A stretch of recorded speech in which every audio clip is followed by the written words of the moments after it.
Norberto Bobbio adalah seorang filsuf, ahli hukum, dan pemikir politik terkemuka asal Italia yang dikenal dengan gagasannya tentang hukum, demokrasi, dan hak asasi manusia.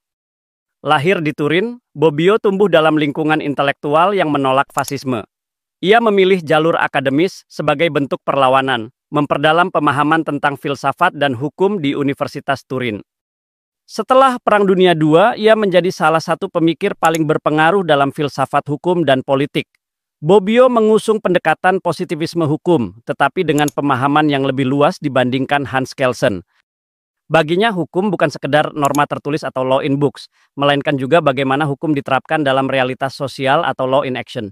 Ia menekankan bahwa hukum yang baik harus diterima dan ditegakkan secara adil oleh masyarakat. Menurut Bobbio, hukum dan kekuasaan harus berjalan seimbang. Karena kekuasaan tanpa hukum cenderung otoriter, sementara hukum tanpa kekuasaan kehilangan efektivitas. Pemikiran Bobbio memiliki relevansi kuat dalam konteks hukum di Indonesia. Prinsip supremasi hukum yang diusungnya tercermin dalam Pasal 1 Ayat 3 Undang-Undang Dasar 45.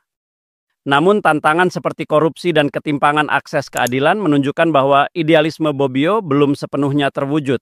Konsep hak asasi manusia yang didukung Bobbio sejalan dengan upaya Indonesia melalui Komnas HAM, meski pelanggaran masih kerap terjadi. Dalam hal keadilan sosial, prinsip yang diusung Bobbio sejalan dengan sila kelima Pancasila tercermin dalam kebijakan perlindungan sosial, pendidikan gratis, dan kesehatan universal. Pemikirannya terus menjadi cermin kritis bagi sistem hukum dan demokrasi di Indonesia.